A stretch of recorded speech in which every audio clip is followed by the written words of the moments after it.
I want to button this with a very exciting announcement. This was our Ted Turner professor of environmental media, Eli Kintish, whom you met, and our Ted Turner lecture. I am happy to announce that we've been in conversations with Ted Turner Reserves, and we are going to take a new student experience to one of Ted's ranches. We're working with the reserves to provide a learning and storytelling experience starting this summer. The plan is to go to Ted's largest property in Vermejo, New Mexico. It is 550,000 acres. Students will learn about the conservation work there, how to use photography, videography, drone technology, and how to use audio to record the sounds that capture the texture, sights, sounds, emotions, beauty, and bounty of the place. We will then post those stories. We have some details to work out yet because we're still working to fund the transportation, but we're going to get there. And it looks like the week will be July 16th through 20th. This is being generously supported by Ted Turner Reserves. It's a big part of Ted's astonishing legacy and his commitment to conservation, to the planet, to learning, to the stories we tell, and to his motto, save everything. If you're interested, and if you're a Planet Forward finalist, you will have first shot on this, unless you win, because you can't do both of them. But if you're a finalist, and if you're interested, you can drop a note to Aaron Dye, see him, or send a note to editor@planetforward.org, or just find one of us, all right? So that's this July. And I want to ask you to join me in thanking Ted Turner Reserves and Bilal Motley and Eli Kintish and those who've supported the Ted Turner endowment that makes all of this possible. Shout out time. Eva Sedaris, the purple urchin problem. We're going to show you that. It's about water. It's water that connects us, keeps life on this planet. She's interviewed several ocean researchers working on solving this problem, ocean warming and its impact on the kelp forests off the coast of California. So take a quick look.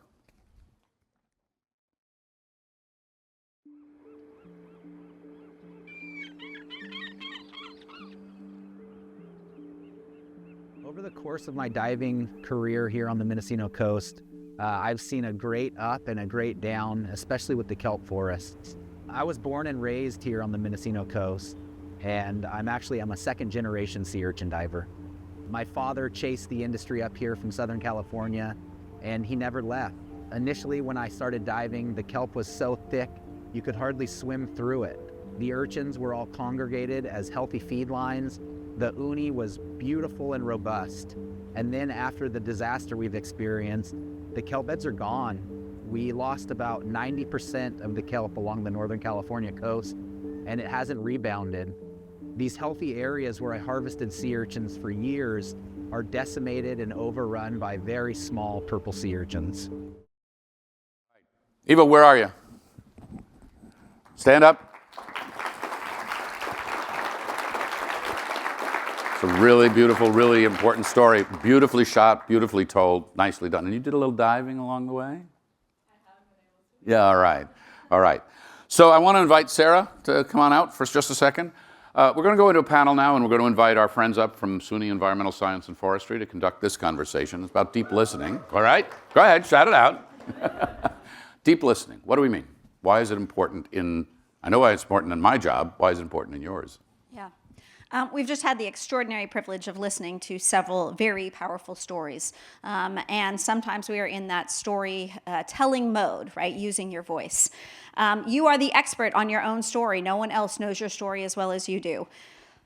But we're not the expert on other people's stories. And we never actually have the full story, right? We get a small sliver of everyone's story, and some of those slivers might turn us off, right? And we shut down, and we don't want to hear anything else from them. But we do have an opportunity to see those other people in their full complexity and hear the ways in which they can do both good and bad things, to Carolyn's point from lunch, by listening. And that deep listening is hard. It takes great practice. I really don't like listening to other people. I think I've got it all figured out, and it would be great if the whole world would just do what I say. But it turns out that working on major problems like climate change, like organizational and societal change, requires that we work with other people, and we can't work with them unless we've heard who they are, where they come from, and what they care about. So we talk about active listening, deep listening. What is that? You talk, and I'm just like, doing this? A lot of us, when we listen, we're listening to respond, right? I want to know what you're going to say that I don't like so that I can take you down, right? The first thing that we try to do is to just listen to understand. Every message contains content and emotion. We got both content and emotion from Bilal's story, right? So starting with that, what is the message and what is the meaning to the speaker? After we do listening to understand, we check with the other person to say, this is what I heard you say. Did I get it right? There's a good chance that we didn't get it right. So asking that question, right? And being ready to be corrected so that we can get that full story. That deep listening allows us to be curious and explore the complexity of the other person. I teach a class called The Art of the Interview, and you can't be a good interviewer, right, without being a good listener. And one of the exercises is something I call an echo question. Anybody watch 60 Minutes? You ever watch 60 Minutes? Okay, 60 Minutes, they do this all the time. They're listening, they're interviewing, and they listen for an expression, a word, a phrase that expresses strong emotion or perhaps a data point. I went there 27,000 times. 27, and the question is just back 27,000 times. But the listening exercise to pull out those exceptional moments so that you can then repeat them back or follow up on them, that is a very important part of all of this. Should we call Tyler and the ESF crowd out? Sounds great. Okay, Tyler, over to you.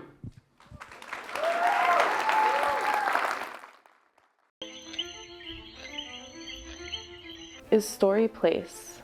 Is place story? When we set out to experience another place, to enter territory that is unknown to us, And is thus a place we are visitors within. how do we participate without extraction? How do we honor not only the people who are of a place, but also the place itself?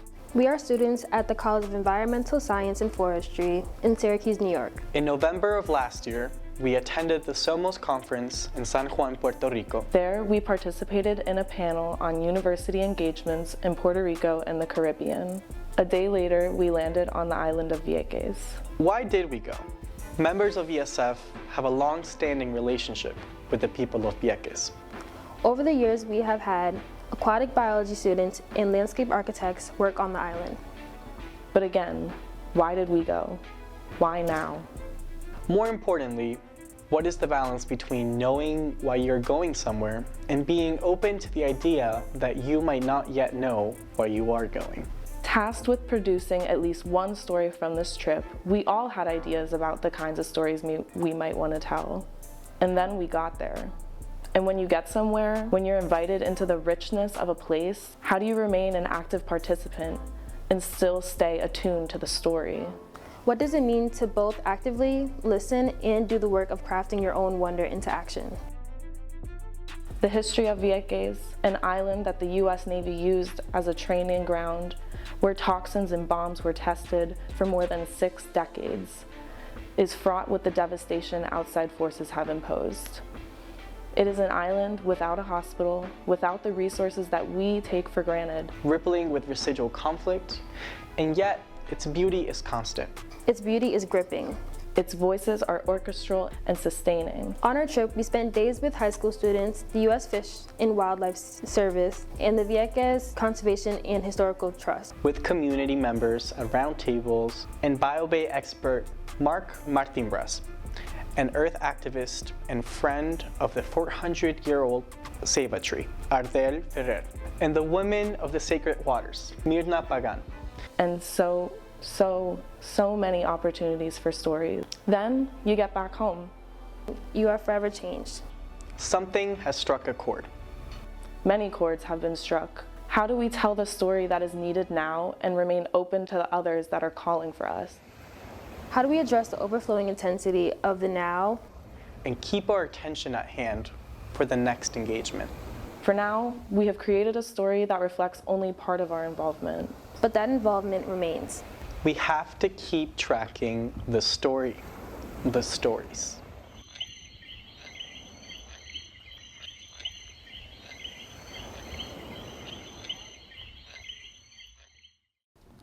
Greetings, everyone. Thank you for having us up here. In a moment, you'll hear from and be introduced to this wonderful crew of students who you just saw in the film.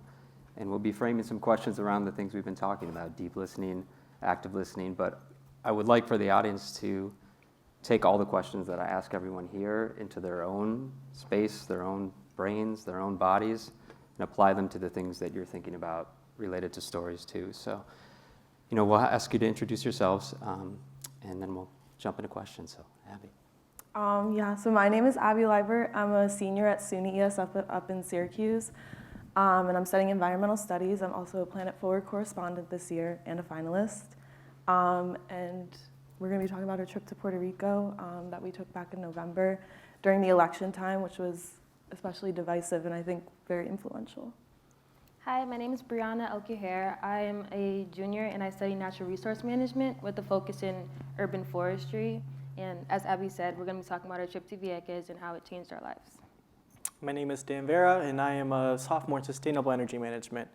And I'm very drawn to the stories where you might not expect there to find a story there, and always just searching for a story that is new and unexpected. So, thank you. Great, so let's leap right in. We're talking a lot about conflict and crisis today. We're talking about context. We're talking about vantage.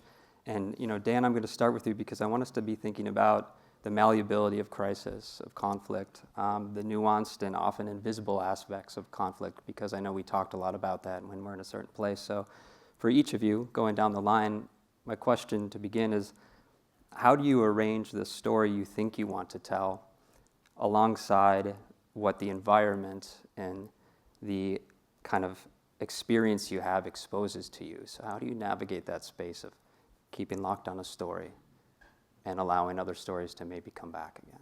Sure. So when I first traveled to Vieques in Puerto Rico, my idea for the story was, very visual one, very, taking videos of the beaches and looking at the wildlife. But, that's sort of what my mindset was. But, talking to people, talking to different communities, looking at, the circumstances, the history of the place, you really have to be open and flexible to let the story find you, as opposed to having your mind set on something. So, like you said, just talking to people, just being free, and eventually I came to what I wanted to do. So, thank you. So I'm a management major, so it was pretty fun for me to actually do something that took on creative writing, so I was excited. And a lot of professors lectured me on staying open-minded with my topic. I didn't know what I wanted to write about. I was just happy to be there and happy to write. After I actually went to Vieques, I learned that there were so many different elements of the trip, and it would be just unfair to write on one thing. So I think for the most part, I took every element and tried to make a little puzzle, and I let the readers do what they can with that and make your own story from it based off of what I've seen. Yeah, I was kind of on deadline for Planet Forward, but I kind of had a particular idea. I really wanted to focus on the pollution that faces Vieques, but once I got there, I kind of realized that there's so many more stories than just that, and there are a lot of stories about that in Puerto Rico, and we need to keep talking about it. But what I kind of found is that there's so many other stories on the island that bleeds into that. And so for me, it was kind of hard to focus on one story without mentioning all these other stories in this one. So for me, I focused on this main story about pollution and the remediation efforts on the island, but everything is so interconnected there that it kind of just naturally comes that you're going to get to that next story and they're all going to be connected in some way.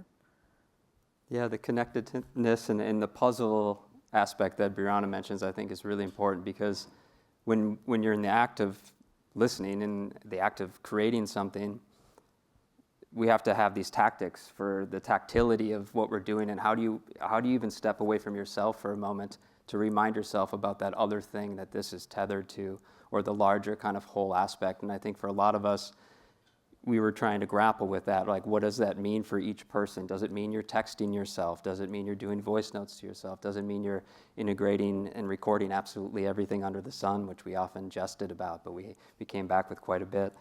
So let's spin this back the other way, Abbey, and talk a little bit more about deep listening, what it means. We've heard a lot about how much listening can frame a story, but also the physical and mental aspects of listening.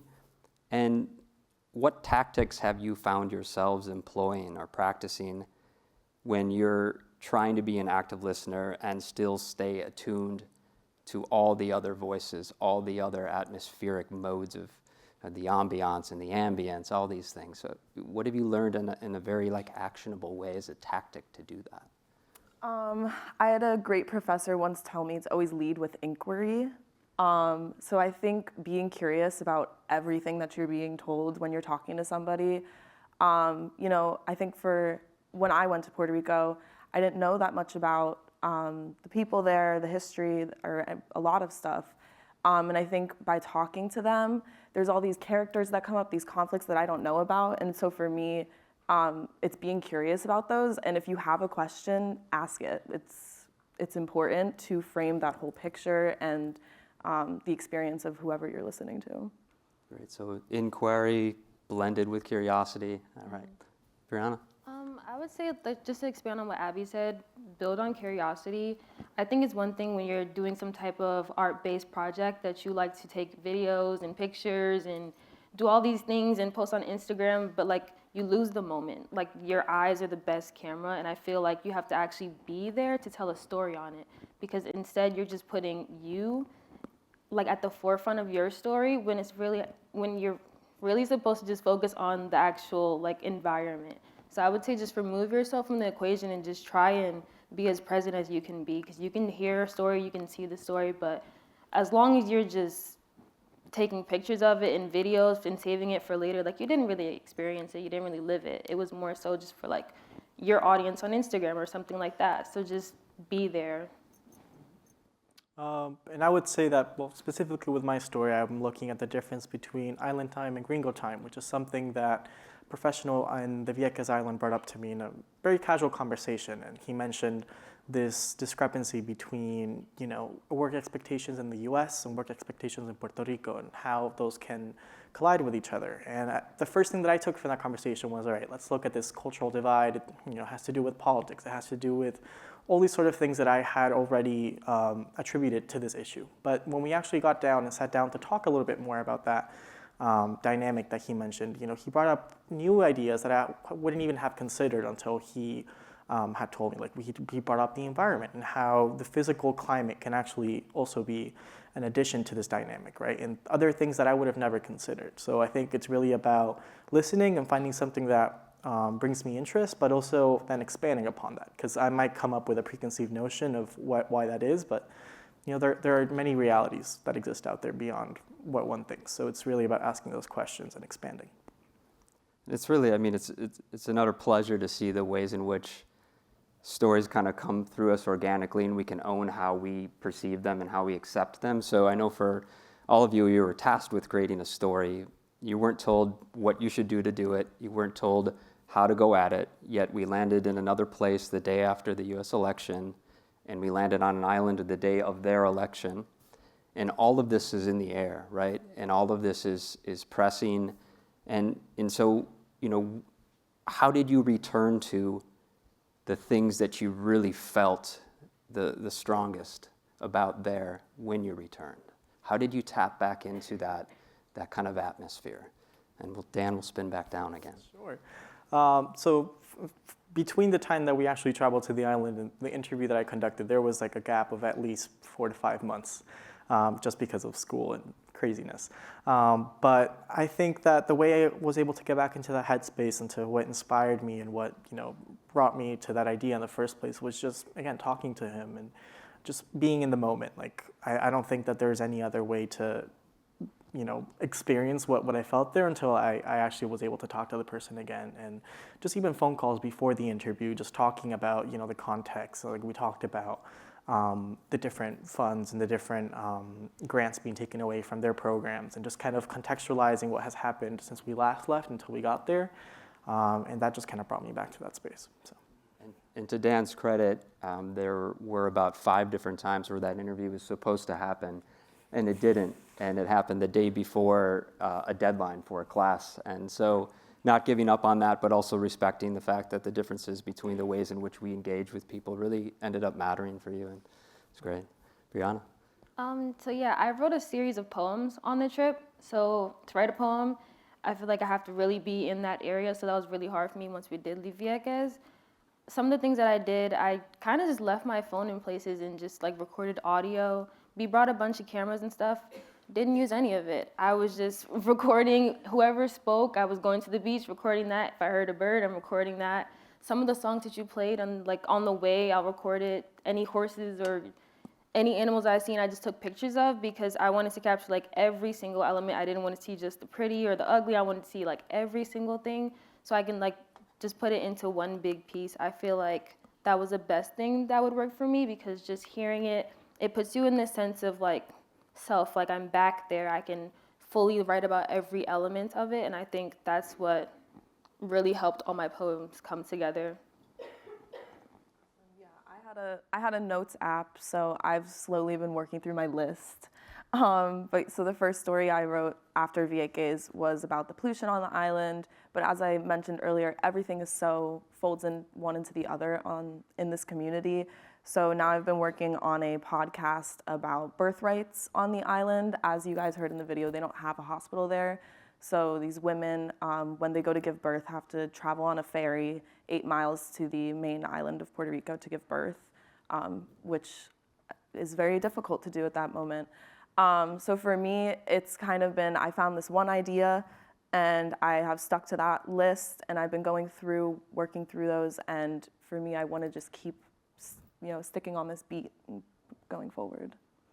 Great. And, to kind of summarize everything for us, I mean, the deep listening has also come back to how much are we recording how we're listening to ourselves while we're listening to others, and how much are we checking ourselves when we're doing that listening. And we feel grateful that we were invited to this space. And so it's a huge shout out to Mark Lichtenstein, our Chief Operating Officer, who's built deep relationships with the people of Vieques that allowed us to do this work. So thanks for listening to these wonderful storytellers, and we see you all around soon.